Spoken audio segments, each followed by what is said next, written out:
Olá, é um prazer receber você novamente aqui no meu canal, no canal do professor Capuzzi, canal de Direito do Trabalho, que visa primordialmente solucionar, resolver as questões da segunda fase da OAB, notadamente as questões direcionadas para as peças práticas. Posteriormente, irei resolver também, futuramente, melhor dizendo, as questões discursivas, mas por hora vamos nos ater aos problemas práticos, aos casos práticos, às peças, para que você possa ter uma boa absorção do conteúdo e também possa ter um bom desempenho na segunda fase do certame, especialmente na área do direito do trabalho. Vamos então hoje resolver o problema da, do exame número 30, né, que foi uma petição inicial, foi a peça pedida, a peça solicitada, a peça que deveria ser elaborada, era uma petição inicial. E hoje, seguindo a nossa sistemática proposta, eu vou ler o problema, vou anotar aqui no nosso quadro, vamos nos comunicando, vamos resolvendo aquelas partes básicas, qualificação, a parte final também do deferimento, dos pedidos, a gente acaba suprimindo, porque nós vamos ter, melhor dizendo, aqui no canal um vídeo específico sobre como solucionar, sobre como estruturar petição inicial, contestação, embargos, recursos e etc. Por isso, quando resolvemos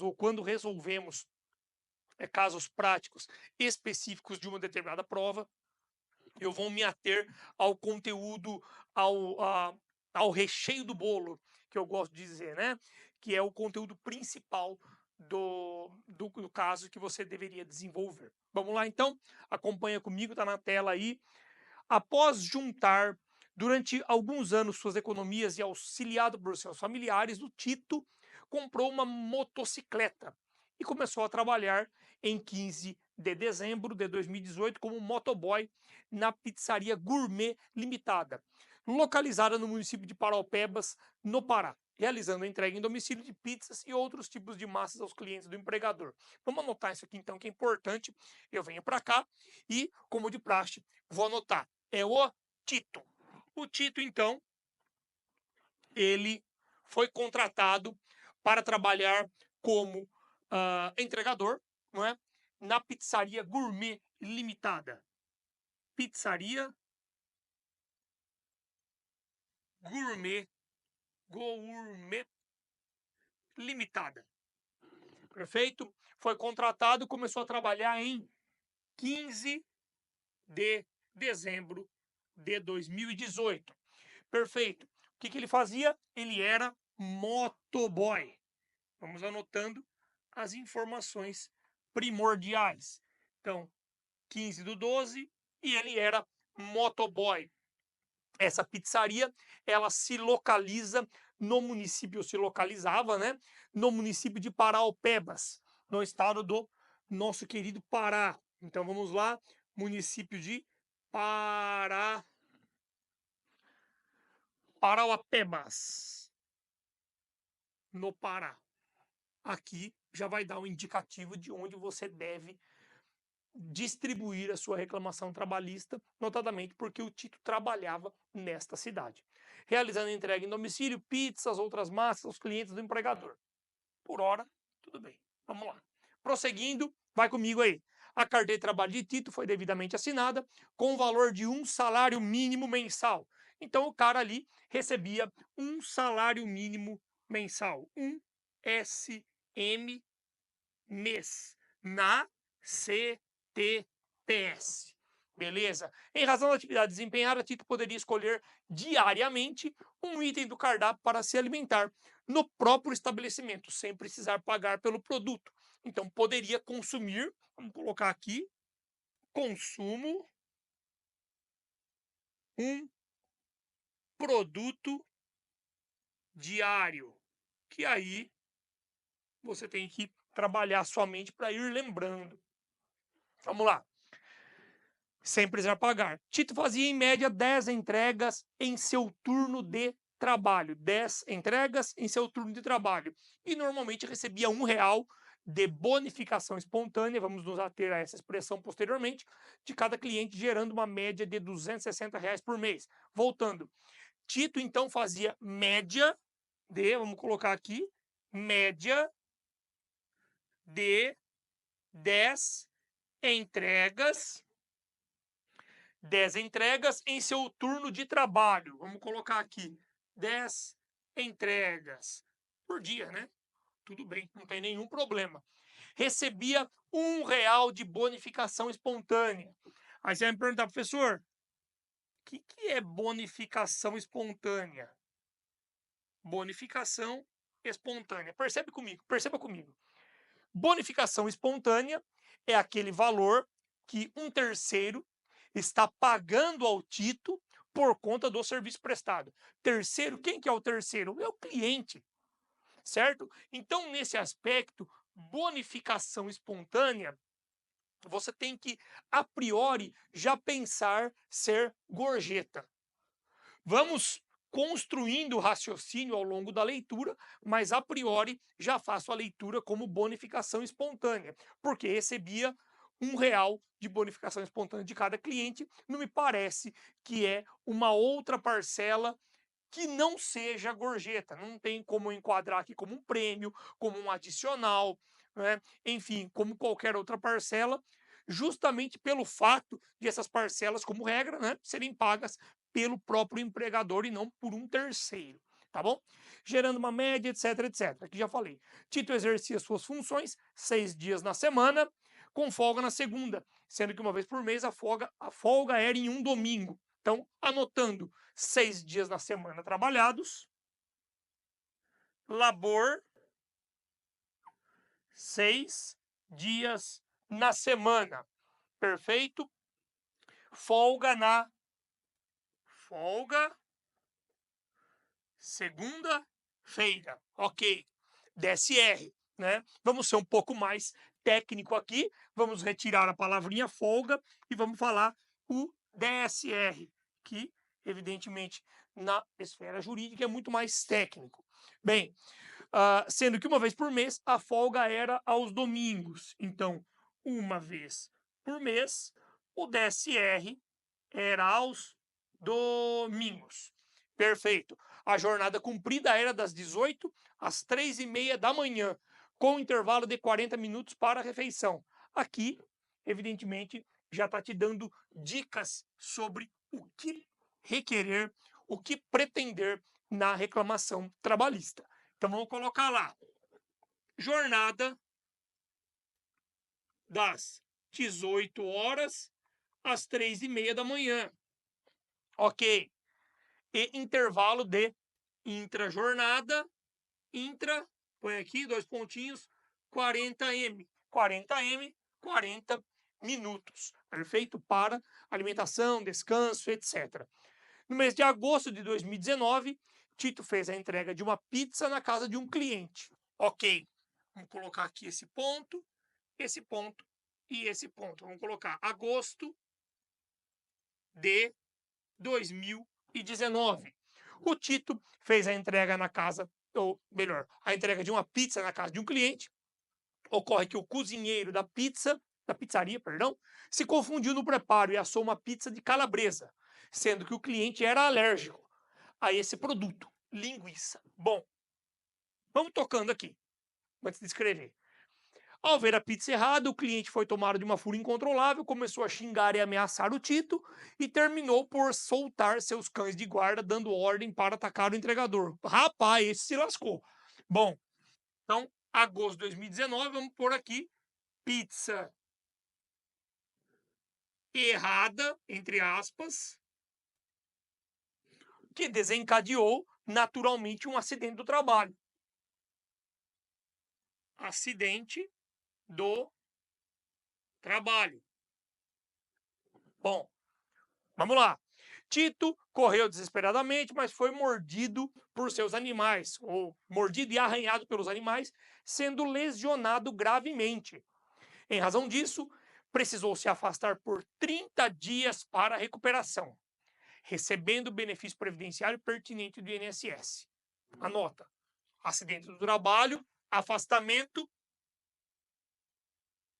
afastamento por 30 dias e aí recebeu o benefício previdenciário do nosso glorioso INSS. O Tito gastou R$ 30 na compra de uma vacina antirrábica, que por recomendação médica foi obrigado a tomar, porque não sabia se os cachorros eram vacinados. Perfeito, vamos colocar aqui, R$ 30, vacina antirrábica. Perfeito, gastou 30, vou explicando para você depois. Em 20 de setembro, um mês após, né, mais ou menos aí o acidente, após obter alta do INSS, Tito retornou à empresa e foi dispensado, recebendo as verbas rescisórias. Perceba então, um mês após o afastamento, ou melhor, um mês, volta só um pouquinho para mim, aí passou aqui em 20 de setembro, após a alta, me perdoe, tá? Tito retornou à empresa e foi dispensado. Ok, após a alta, ele foi dispensado. Como não fala nada do problema, vamos imaginar dispensado sem justa causa, tá? Sem justa causa. E aí recebeu as verbas rescisórias. Recebeu VR, verbas rescisórias. Dispensado sem justa causa após alta. Maravilha.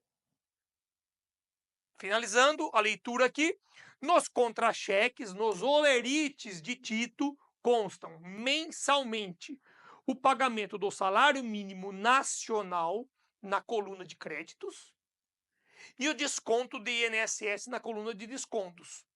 Tudo bem, não tem problema nenhum. Vamos constar aqui para depois nós não esquecermos. Então, no contra-cheque, vou pôr aqui contra-cheque abreviado, temos o salário mínimo nacional e desconto de INSS.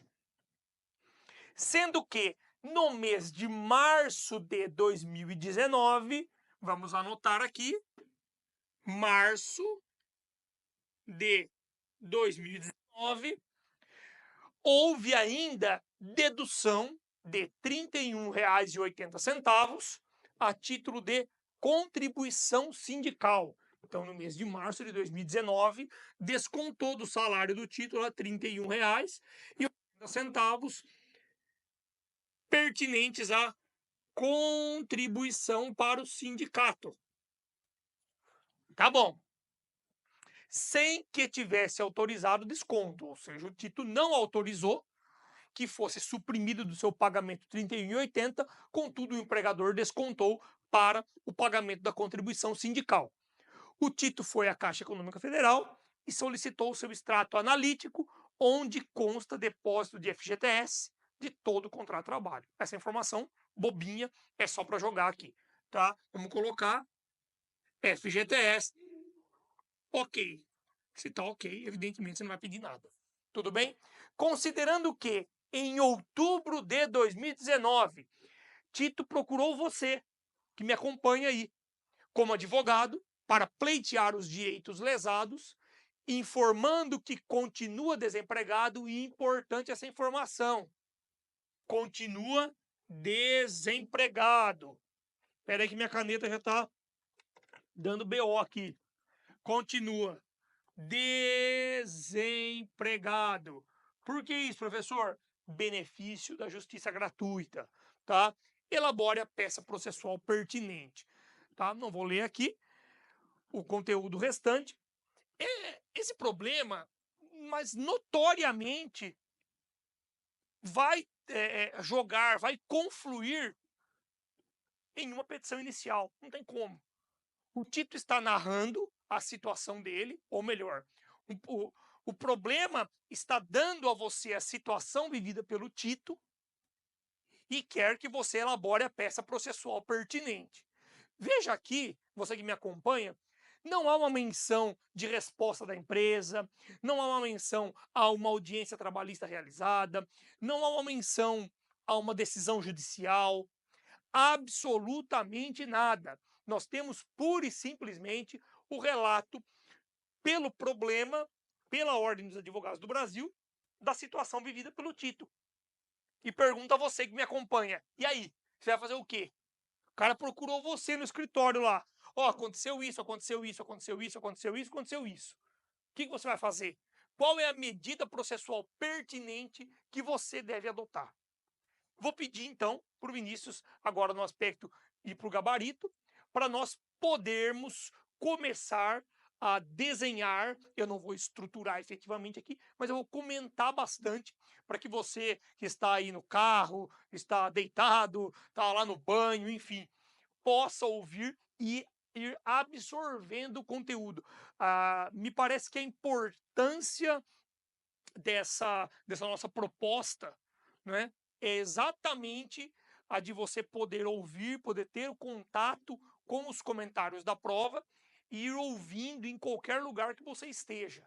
Né? Não é pura e simplesmente você ficar assistindo o vídeo e ver eu realizar aqui a estrutura e solucionar o problema. Até porque, como nós já nos programamos a partir do primeiro vídeo, nós combinamos, né, você vai ter o PDF disponibilizado dessa peça com toda ela resolvida, de modo então que o que vinga efetivamente aqui, se me permite assim dizer, são os meus comentários e as elucubrações sendo feitas acerca do problema.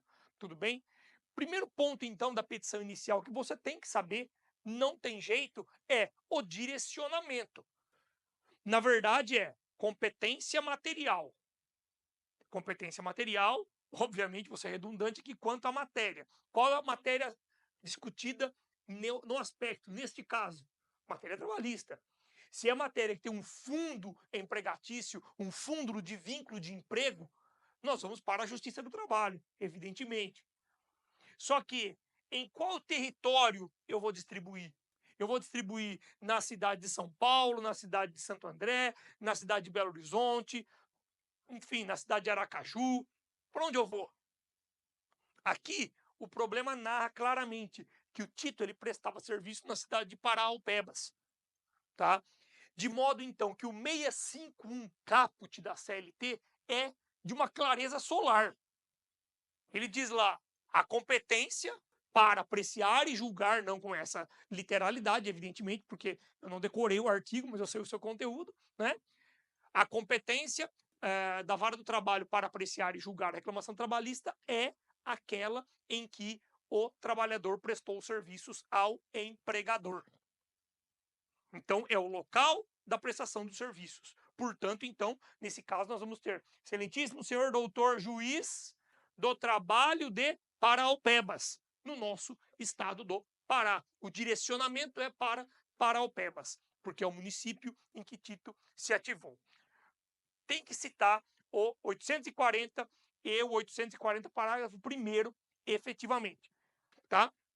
Tudo bem? Eu não vou ler efetivamente o 840 aqui, Vinícius, vou até passar, tá? Não há necessidade, agradeço aí. Posteriormente, nós temos a qualificação do reclamante, qualificação da reclamada. Isso é uma menção um tanto quanto relativa e fácil de se absorver, de modo que você analisando e vendo o PDF que eu disponibilizei, ou vou disponibilizar, estará aí, né, na descrição do vídeo, fica fácil de você compreender. O item 3 do gabarito, ele diz acerca da justiça gratuita, né? Ou gratuidade de justiça. Na prática, minha gente, eu acabo fazendo esse requerimento quando trabalho para reclamante ao final. Mas aqui a OAB pede que seja feita no início essa pontuação, ou pede que esse requerimento esteja de início, portanto, então vamos partir de imediato. Tá aqui, ó. O Tito encontra-se desempregado. Evidentemente, se o Tito está desempregado, ele não tem salário.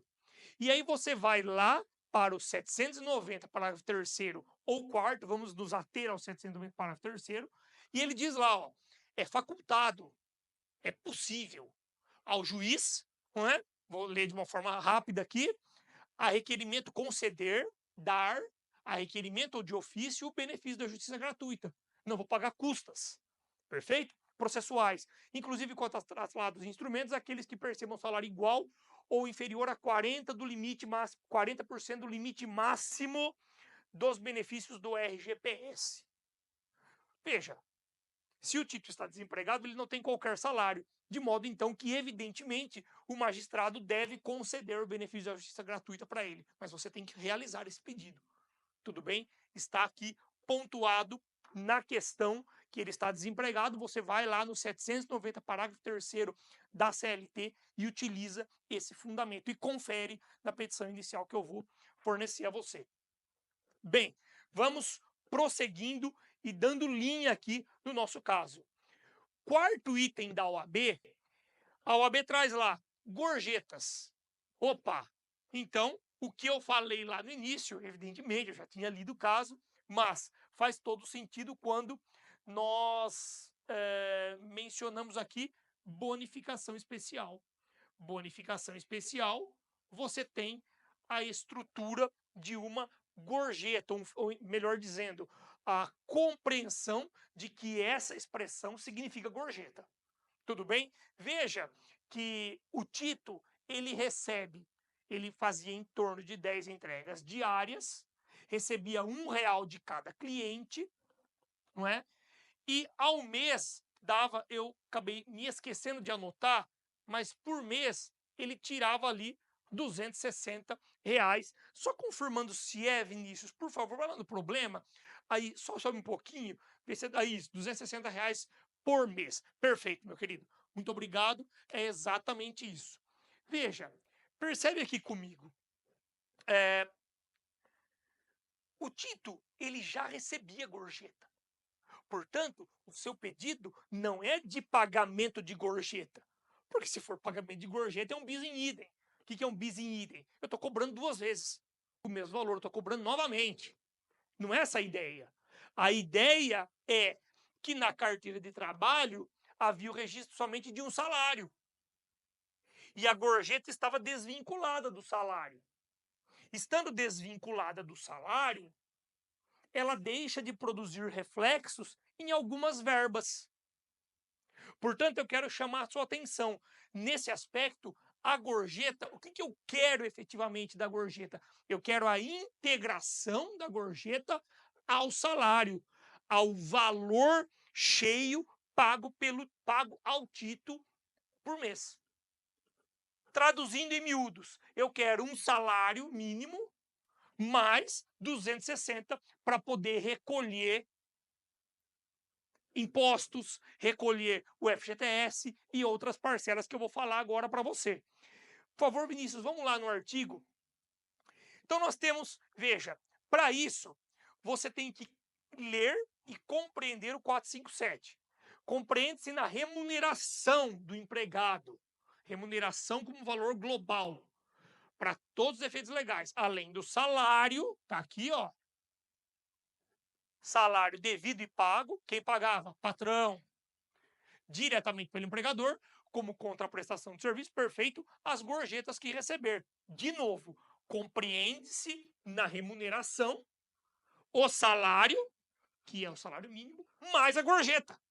É isso que a literalidade do 457 está dizendo. Professor, mas tem distinção, ou melhor, tem discussão na doutrina a respeito do tempo, mas aqui não vamos discutir isso aí. Vamos na literalidade. É remuneração, salário mais gorjeta. É isso que a literalidade do artigo está dizendo. De modo, então, que você vai pedir, olha, sobre um salário mínimo, já foram recolhidas todas as parcelas. Contudo, sobre o valor de R$ 260, que é atinente a gorjetas, não foram recolhidas. E aí, para você saber, professor, como é que eu sei qual parcela que eu devo pedir reflexo da gorjeta ou das gorjetas? A resposta está na súmula 354 do Tribunal Superior do Trabalho. E eu vou ler para você e explicar. Veja, as gorjetas cobradas pelo empregador na nota de serviço ou oferecidas espontaneamente pelos clientes, qual que era o caso do Tito, oferecidas espontaneamente pelos clientes. O cliente dava R$1 por entrega, R$1. Então, oferecidas espontaneamente pelos clientes, integram a remuneração do empregado, não servindo de base de cálculo para as parcelas dele. E aí tem que ficar esperto, eu vou te explicar aqui. Ó, deixa eu colocar aqui, dá licença. Vamos lá. Aviso prévio, adicional noturno, horas extras e DSR. Então significa o seguinte, trocando em miúdos. O Tito, ele recebia um salário mínimo mais R$260 por mês. Perfeito? O FGTS, ele tem que ser recolhido sobre, ou deveria ter sido recolhido sobre um salário mínimo mais 260. Mas no caso foi recolhido só sobre um salário. 13º, pagamento do Tito, qual que deveria ser? Salário mínimo mais 260. Férias com o terço, o que deveria ser? Salário mínimo mais 260. Compreende? Isso é integrar a remuneração. Fazer volume, fazer a remuneração crescer por conta de outras parcelas que vão sendo alocadas dentro desse pagamento mensal que o trabalhador recebe, seja ele advindo do empregador, seja ele advindo de um terceiro como cliente. Agora, não gera reflexo de forma nenhuma. Não gera reflexo em aviso prévio, não gera reflexo em adicional noturno, não gera reflexo em hora extra, nem em DSR. Por quê, professor? Porque está na súmula 354 e acabou. Não vamos esmiuçar e nos alongar aqui, ou alongarmos aqui, sobre o porquê do aviso prévio, o porquê do adicional noturno, o porquê da hora extra e o porquê do DSR. Nós vamos gastar 1 hora para isso. Não vale a pena.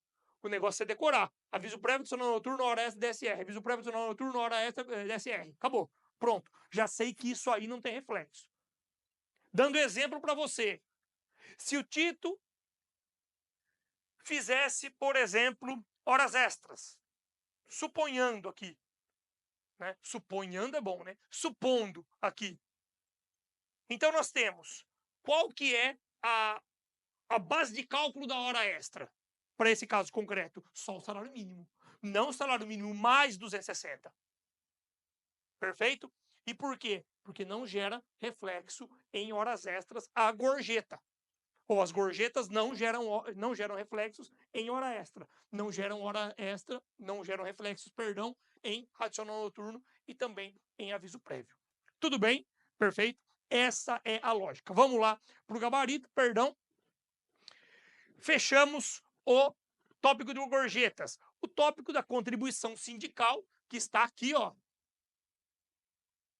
31,80, descontado do Tito em março de 2019. Essa aqui é muito fácil. Esse tópico é muito simples, minha gente. E por quê? Após 2017, após 11/11 de 2017, que é a reforma trabalhista, nós temos uma proibição literal, evidentemente, embora haja discussão, mas nós temos uma previsão literal na CLT de que é necessário que o empregado autorize o desconto de seu salário, o desconto da contribuição sindical para o seu salário. Nós não estamos falando de contribuição confederativa, não estamos falando de contribuição assistencial ou negocial, não estamos falando de nada disso. Aqui é a contribuição sindical, aquela raiz, aquele famoso imposto sindical que nós tínhamos antes de 2017. Tudo bem? Hoje, à luz de diversos artigos da CLT, o gabarito cito 545, 582, 579, 578, uma renca de artigos aí que são muito claros sobre essa necessidade de autorização prévia e expressa. Eu vou ler o 545 com você lá no artigo, por favor, aí. Os empregadores ficam obrigados a descontar da folha de pagamento de seus empregados, desde que por eles devidamente autorizados, as contribuições devidas ao sindicato. Desde que por eles devidamente autorizados. Aqui o problema é muito claro sobre a ausência de autorização do Tito para o desconto dessa contribuição sindical. De modo que você vai pedir o quê? O estorno, a devolução. Tecnicamente falando, nós temos, desculpe, nós temos aqui um dano material. Um dano que é aferível objetivamente. Qual é o dano, professor? O dano de R$ 31,80 que saiu do bolso da carteira do Tito. Saiu o Pix, foi para outro lugar. Portanto, eu vou pedir o estorno. Só que juridicamente não é técnica a palavra estorno. Você vai pedir, evidentemente, a devolução do valor a título de dano material, porque é um dano aferível objetivamente. O que é um dano aferível objetivamente? Eu tenho aqui uma caneta. Se eu jogar no chão, plá, quebrou a caneta. A caneta não é minha, a caneta custa R$ 2, R$ 5, eu não sei. Eu vou ter que pagar para quem é o dono da caneta o valor aferível objetivamente da caneta. 2, 4, 5, 6, 10 reais, eu não sei. Tudo bem? É algo que eu consigo mensurar o valor exato, diferente do dano moral. Perfeito? O dano moral, nós já não temos essa possibilidade, tendo em vista que não é um valor aferível objetivamente. É um valor aferível subjetivamente. Que cada um tem a sua compreensão. Perfeito? Essa é a lógica. Vamos lá para o gabarito. Essa é a solução aqui. Pagamento de horas extras, tá? Pelo excesso de carga horária, diária ou semanal, indicação do 7º 1358 da CLT. Bom, veja só, nós temos uma jornada básica de 8 horas, constitucional de 8 horas. Nem vai precisar, Vinícius, aqui não vou ler. É uma jornada básica de 8 horas. Que hora que o nosso querido Tito entrava? Eu vou fazer o seguinte, eu vou ir apagando aqui o que eu já solucionei para não embaçar a nossa resolução, tá? Vamos lá, então. Aqui, o desemprego eu já falei também. Deixa eu ver. A questão da bonificação também já foi. Então, vou apagar. Perfeito. Vamos lá. Acho que por hora é isso. Bom, jornada do nosso glorioso Tito, das 18, das 6 da tarde às 3h30. Se você pensar em horário fechado, sem aquela hora ficta noturna, né, de 52 minutos e 30 segundos, vamos solucionar, vamos trazer algo mais simples e mais palpável para a solução. Nós temos uma hora ou teremos 1h30 extra por dia. E por quê? Das 18 às 2 horas da manhã, nós temos 8 horas de jornada. Das 2 às 3h30, nós temos 1h30 estourando a 8ª. Tudo bem? De modo, então, que é importante você fazer menção ao artigo 7º, inciso 13 da Constituição Federal, ao artigo 58 de forma genérica da CLT, pleiteando condenação da Pizzaria Gourmet Limitada em obrigação de pagar valores ou valor a título de horas extras. Tudo bem? No importe de 1h30 diária. Não é? Ou ainda, se você quiser ser mais simplista e menos correr menos risco na prova da OAB, dizer as horas extras que sobejam, que superam ou superaram a 8ª diária e ou a 44ª semanal. Ó, filé, dá para falar isso aí também, não tem nenhum problema. Tudo bem? Perfeito? Essa é a solução com relação ao gabarito de horas extras. Ainda mais, nós temos também a questão da jornada não concedida para a jornada, não, o descanso, melhor dizendo, não fornecido para alimentação e descanso. O 71, parágrafo 4º da CLT diz lá, olha, tem que ser de 1 hora. O descanso intra-jornada, o descanso para alimentação, repouso, etc. Não fornecendo 1 hora, eu vou ser condenado, eu vou ser compelido pelo Estado juiz a pagar a diferença dos minutos que faltaram para chegar a 60 minutos. Tudo bem? A diferença dos minutos restantes, os minutos efetivamente suprimidos. Aqui no caso, nós temos 40 minutos concedidos, simples a matemática, eu não sou o Einstein aqui, mas tudo bem, 40 para chegar até 60, para 60, faltam 20 minutos, de modo então que, à luz do artigo 71, parágrafo 4º da CLT, eu devo pedir a condenação da Pizzaria Gourmet em obrigação de pagar valores a título de horas extras oriundas da supressão do intervalo intrajornada ou dos minutos extras oriundos da supressão do intervalo intrajornada, ou seja, 20 minutos por dia.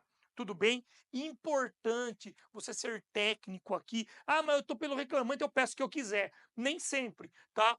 20 minutos sem reflexos, de natureza indenizatória, esses 20 minutos, perfeito? Isso é importante porque houve a alteração no 71, parágrafo 4º da CLT, advinda da reforma trabalhista de 2017, que não prevê mais a natureza salarial dessa parcela. Tudo bem? Mais um ponto solucionado dessa forma, então. Vamos lá. Bom, aí temos, deixa eu ver, 20 minutos diários, pausa concedida parcialmente, citar o 71 parágrafo 4º. Bom, adicional noturno, aí tranquilíssimo, tá? Não tem nem como errar. Você vai sabendo já, na própria CLT, superou 10 horas, você tem direito a receber o adicional noturno, a parcela de 20% a título de adicional noturno, tá? Então você vai abrir um tópico, adicional noturno, e dizer: o Tito trabalhava em horário noturno, né, acima das 10, tendo em vista que sua jornada se completava das 18 às 3h30 da manhã, de modo então que tem direito ao pagamento do adicional noturno sobre as horas acima das 22, das horas elaboradas acima das 22 horas. Pedido simples, com muita tranquilidade e reflexos das principais verbas trabalhistas. Você pode mencionar aí 13º, férias, FGTS, INSS, enfim. Pode mencionar, que importante, veja que você não vai pedir a integração da gorjeta para reflexo adicional noturno, porque a gorjeta não gera reflexo adicional noturno, como a súmula 354 fala aí. Já li para você. Tudo bem? Tranquilidade pura, você tem que citar obrigatoriamente o 73, deixa eu ver, 73, estou falando bobagem, 73 da CLT. Não esqueça de citar o artigo, tá? Você dá a conjuntura textual, você traz o conteúdo para o examinador ver, contextualizando a sua explanação, dizendo: olha, o Tito trabalha das 6, eu trabalhava das 6 às 3h30, portanto, o horário noturno é acima das 10 horas, conforme a CLT, artigo 73, de modo então que ele tem direito ao pagamento do adicional no percentual de 20% com reflexos em tal, tal, tal. Perfeito. Tudo bem?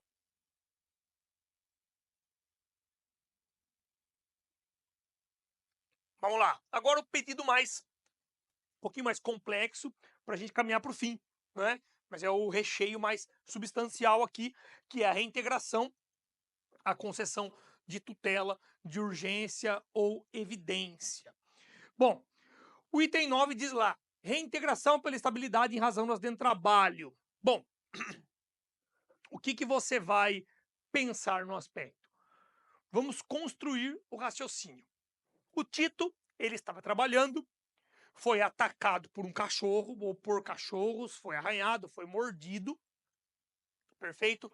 Então nós temos que aferir, neste caso, se há responsabilidade civil da empresa. Se a empresa tem o dever de indenizá-lo, né? Ou melhor, se a empresa, perdão, vamos refazer aqui, se ele efetivamente recebeu o benefício do INSS, como está narrado aí, se ele tem direito à garantia provisória de emprego. Depois nós vamos falar da indenização. Perdoe-me aqui. Tá? Então, primeiro a reintegração. Se você for no artigo 118 da Lei 8.213, e está lá o artigo 18, nós temos o segurado que sofreu acidente de trabalho, tem garantida pelo prazo mínimo de 12 meses a manutenção do seu contrato de trabalho. na empresa após a cessação do auxílio-doença acidentário. Lê de novo. O segurado, que é o Tito, que sofreu acidente de trabalho, tem garantida pelo prazo mínimo de 12 meses, basicamente 1 ano, mas é 12 meses aqui, tá? A manutenção do seu contrato após a cessação do auxílio-doença acidentário. Bem, após a cessação do auxílio-doença acidentário, que o Tito recebeu o auxílio-doença, nós sabemos. Está escrito lá. Ele recebeu benefício do INSS. Mas não fala que é auxílio-doença acidentário. Porque nós temos 2 modalidades de auxílio-doença.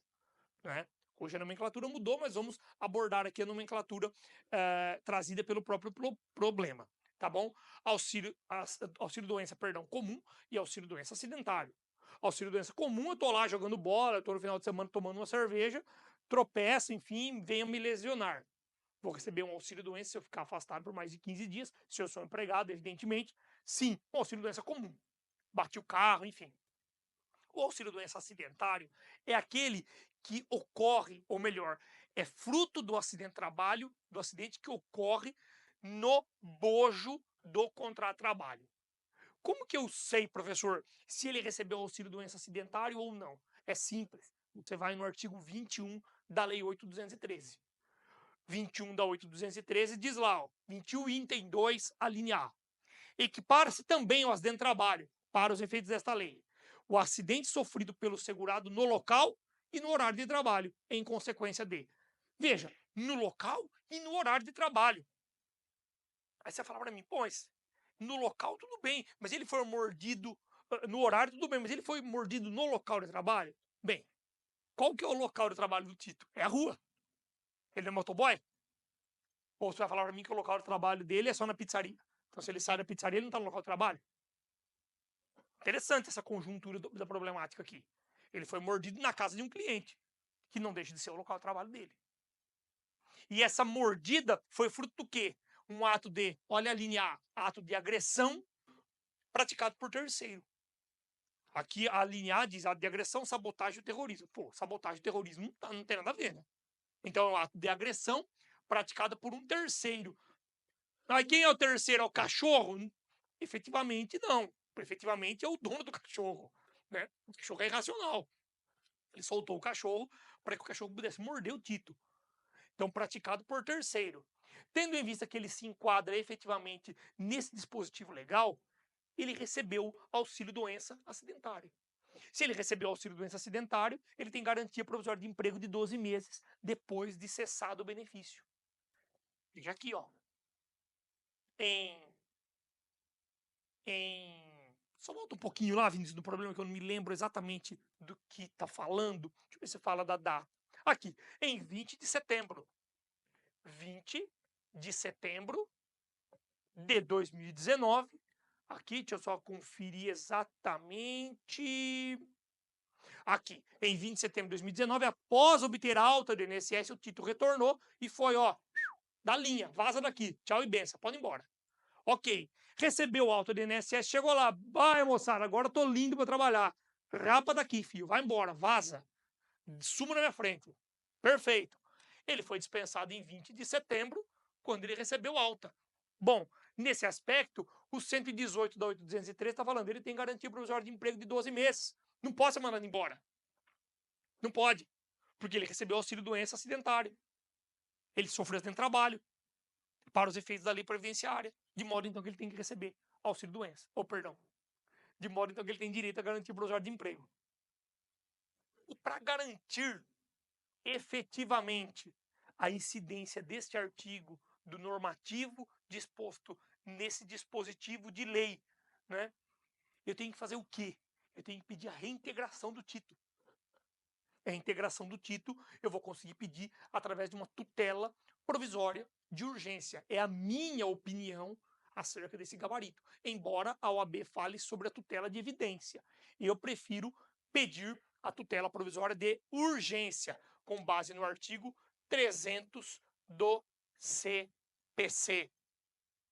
E aí você vai narrar. Eu peço só para a gente ir lá no gabarito, só para confirmar se é esse.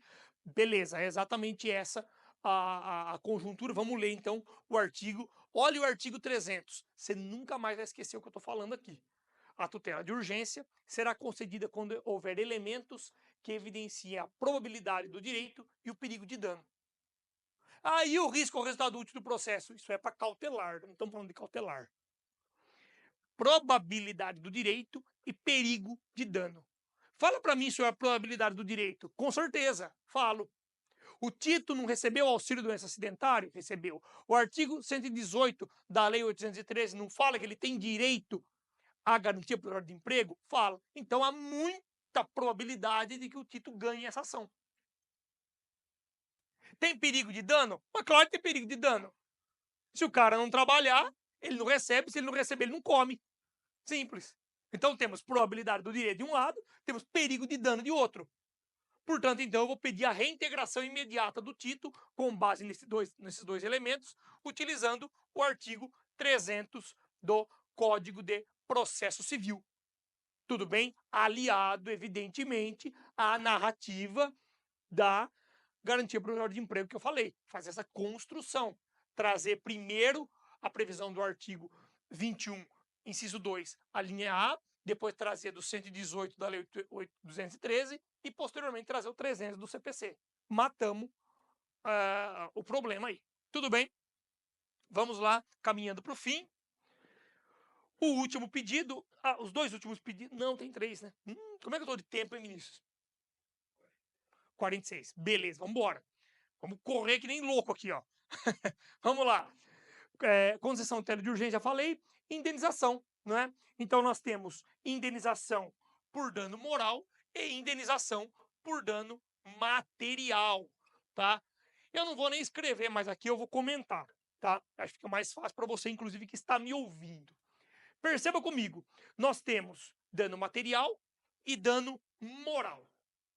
O dano material, o primeiro dano material que nós trouxemos aí é da contribuição sindical. Perfeito. Agora, nós vamos falar sobre o dano ou os danos efetivamente decorrentes do acidente. Veja comigo. Perceba lá. Se você tomar como base a vacina antirrábica que o Tito teve que comprar, ele gastou ali 30 cruzeiros na vacina. Tá certo? Perfeito. É um valor aferível objetivamente? É. É um dano material que eu consigo apurar? É um dano material. Portanto, então, a empresa deve ressarcir, deve estornar esse valor para o Tito. Temos dano, temos nexo de causalidade e temos culpa da empresa. Perfeito? E por que culpa, professor? Dano é a mordida que o Tito tomou. O nexo de causalidade é porque ele estava trabalhando, né, em detrimento, em favor da empresa. E a culpa? Pô, a culpa se lastreia na elaboração incorreta da pizza pelo pizzaiolo. Nossa, mas a empresa responde por isso? Não é claro, evidentemente. O pizzaiolo elaborou a pizza errada, que o outro era alérgico, o outro ficou nervoso, soltou o cachorro e me mordeu. Quem que responde por isso? A empresa, que é minha patroa. Simples. Artigo 932 do Código Civil, você vai lá e tem 3. Então temos dano material. E o dano moral? Pô, afinal de contas, o Tito foi mordido. Sofreu uma lesão, ficou 30 dias afastado. Não teve incapacidade para o trabalho. Não perdeu um braço, não perdeu uma perna, não perdeu uma mão. Evidente. Até porque não tem isso, não tem esse fato narrado no problema. Mas há um dano à moral do Tito? Claro que sim. O mero fato de você ser agredido fisicamente, nesse caso foi fisicamente, de fato, né, por conta dos arranhões e mordidas, o Tito tem direito a uma reparação por dano moral. Professor, quanto que eu vou pedir? Tá?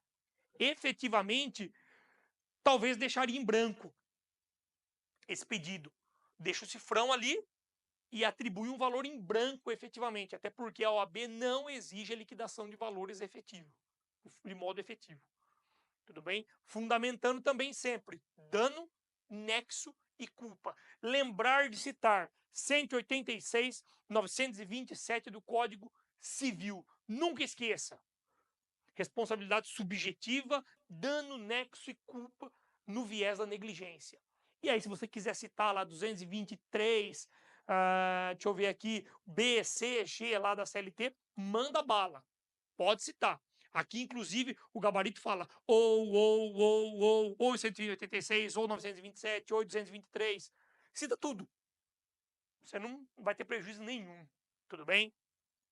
E, finalmente, o pedido de adicional de periculosidade. Depois de tudo que nós pensamos e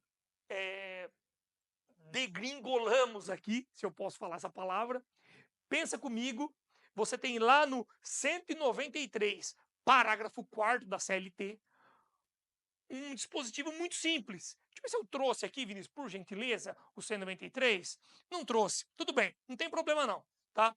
O 193 da CLT, ele diz que é direito. Ah, tá aí, 193. São também consideradas perigosas as atividades de trabalhador em motocicleta. De novo, são consideradas perigosas as atividades de trabalhador em motocicleta. O que significa isso? Significa que o trabalhador que se ativa em motocicleta, evidentemente o caso do Tito aqui é o motoboy, ele tem direito a receber o adicional de periculosidade. E por quê, professor? Porque o 193 da CLT fala da periculosidade. O caput fala da periculosidade. E aí você vai ver que o 193 ele tem lá para primeiro, segundo, terceiro, quarto. Chegou no quarto, ele está mencionando os motociclistas. Nossa, professor, tem que falar da NR16. Nada, não vai falar nada disso, não. Para, a OAB não quer isso aí, não. Não vai inventar pelo em ovo aí, não. Para de viajar na maionese, chá de cogumelo. Não inventa isso aí, não. NR16 é para sua vida prática, para aferir efetivamente o direito do título na sua vida prática. Mas para a prova da OAB, o examinador quer que você demonstre que sabe o 193, parágrafo 4º da CLT e pede o adicional de periculosidade para o título com base, ou melhor, calculado com base no salário base. Contudo, nós temos aqui a notícia de que o título recebia um salário mínimo por mês. De modo, então, que vai ser calculado sobre o valor de um salário mínimo por mês. E gorjeta, professor? Não inventa gorjeta, não põe gorjeta aqui no meio, não. Porque gorjeta, a priori, né, nós temos como remuneração, nós temos como uma parcela paga por terceiro, e o 193, é claro, o adicional de periculosidade, perdão, é calculado sobre o salário base, tá? Periculosidade base, insalubridade mínimo, tá? Contudo aqui, pelo fato de o título só receber salário mínimo, vai ser calculado sobre o salário mínimo o adicional de periculosidade, tá bom? Posteriormente, então, eu vou disponibilizar aqui o PDF, você clica, tem disponível essa peça toda estruturada, toda fundamentada para você aprender, para você estudar e poder absorver cada vez mais o conteúdo. Se você quiser um contato comigo, enfim, é só ir no meu Instagram lá, Prof. Antônio Capuzzi, me manda um direct, a gente conversa, respondo dúvidas, naturalmente pode comentar também aqui abaixo desse vídeo e peço, né, por favor, se você gostou, se esse vídeo te ajuda, ou ajudou o seu amigo, o seu colega, o seu pai, sua mãe, enfim, curta e se inscreva no canal, porque para mim é muito importante a fim de que eu possa cada vez crescer mais e mais, tá? Desejo que você fique com Deus, qualquer dúvida estou à disposição. Fique com Deus, tchau!